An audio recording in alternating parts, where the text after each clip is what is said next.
In previous lectures, we talked about shear force in beams, how to calculate them, and how to represent them using mathematical equations.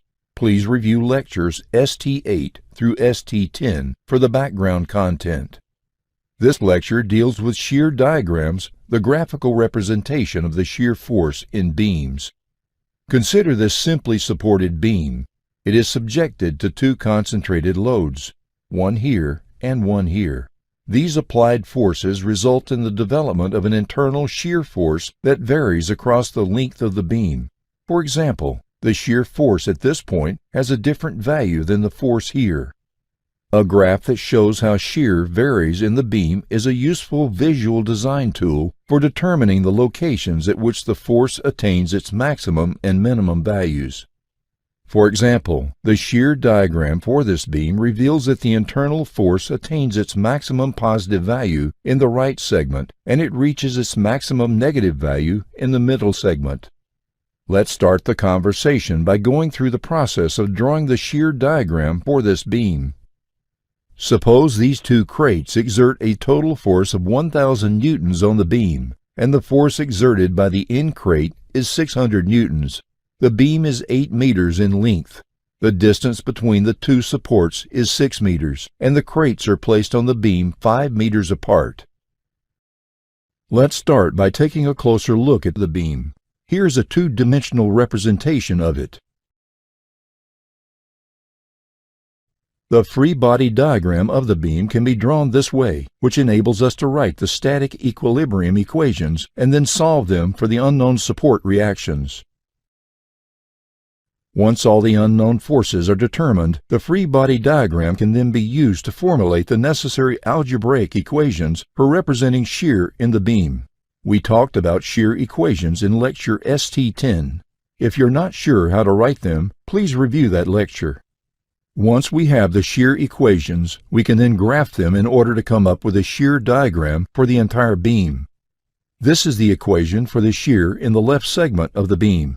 The equation tells us that shear is constant throughout the segment, so its graph looks like this. The second equation covers the shear in the middle segment of the beam. It can be graphed this way. And the third equation translates into this line. So here's the shear diagram for the entire beam.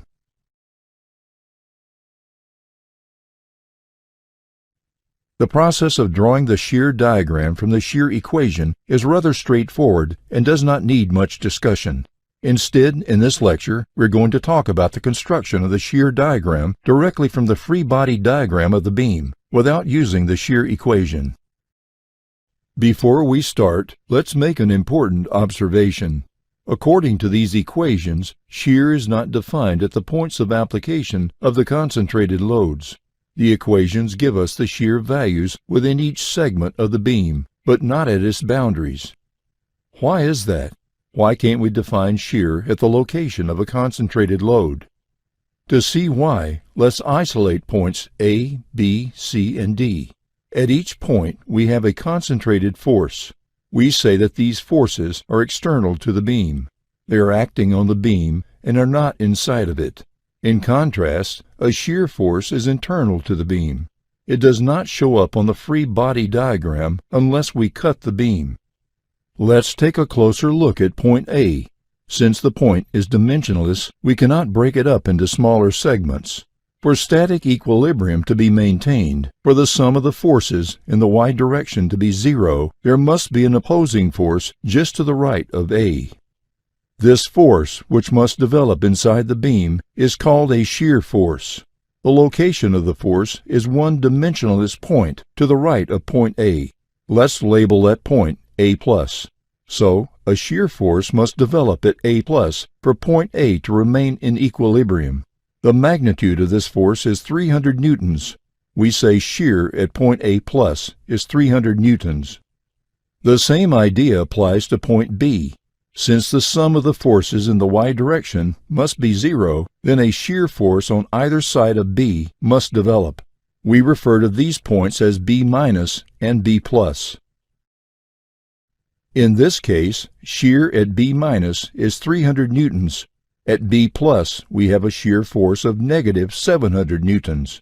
Using the same line of reasoning, we can conclude that shear just to the left of C is negative 700 newtons, but at C+, the force becomes 600 newtons. And shear to the left of D is 600 newtons. Let us devise a technique for constructing the shear diagram directly from the free body diagram by closely examining the relationship between the two diagrams. Starting from the left end and working toward the right end of the beam, we can correlate the diagrams in the following way. There is an upward force of 300 newtons at A. This corresponds to a jump in shear value. It jumps from 0 to 300 newtons. So we can say an upward external force on the beam causes an increase in shear value.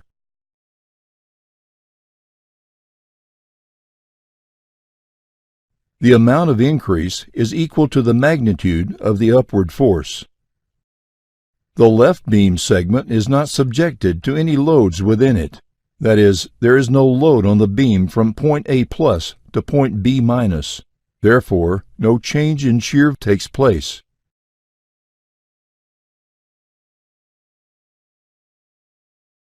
As you can see, shear in this segment of the beam has remained unchanged. The value of shear from A+ all the way to B- remains 300 newtons.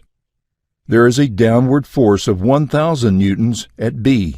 This causes a drop of 1,000 units in shear. As you can see, shear has decreased from positive 300 newtons at B- to negative 700 newtons at point B+.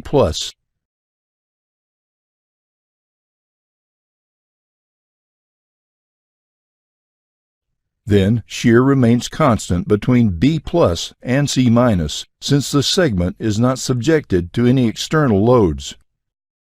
The upward reaction force of 1,300 newtons at C causes an increase of 1,300 units in shear. Shear goes from negative 700 newtons at C- to positive 600 newtons at C+. Shear remains constant between C+ and D-. Then at D, shear drops by 600 newtons to 0. Let us go through another example showing how to draw the shear diagram directly from the free body diagram. Consider this beam.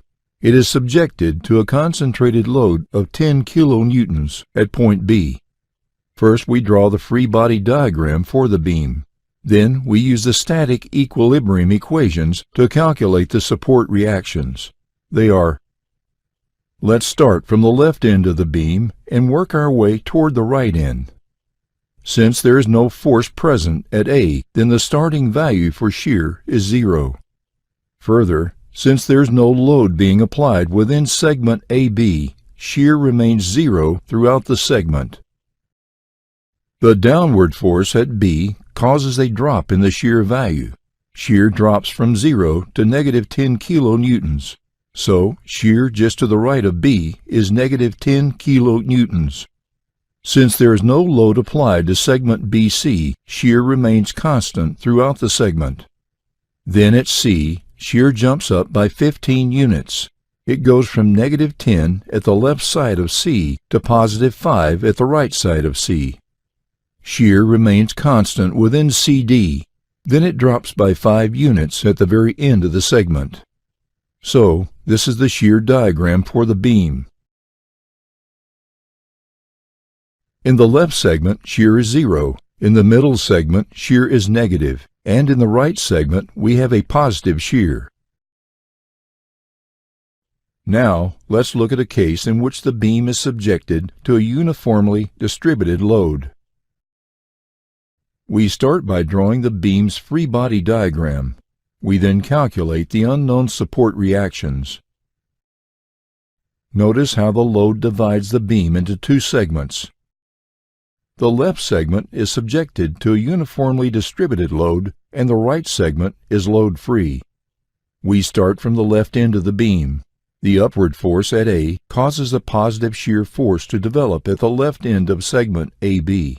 The magnitude of the force is 8 kilonewtons. Since the segment is subjected to a load, shear changes value within it. That is, shear at the right end has a different value than the shear at the left end of the segment. The change in shear between the segment ends is equal to the total area under the load diagram within the segment. The area associated with the distributed load is that of this rectangle. Here it equals 3 times 4, or 12. Since the load is downward, we consider this to be a negative change, which means shear at the right end of the segment equals 8 minus 12, or negative 4 kilonewtons. Further, since the load is constant, shear is going to change linearly. This means we need to connect these endpoints using a straight line. The rule is as follows. When there is no load applied to the segment, shear within the segment does not change value.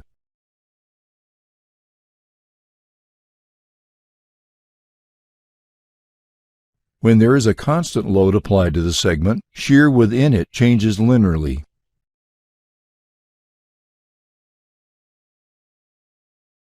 What if the load was triangular? Then the shear diagram within the segment becomes a nonlinear curve representing a quadratic equation.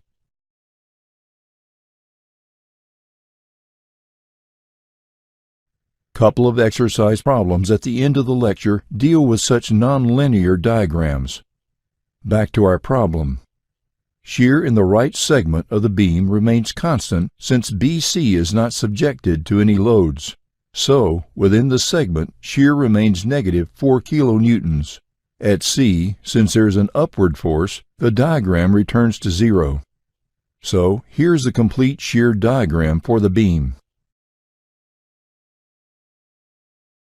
See if you can draw the shear diagram for each of the following beams.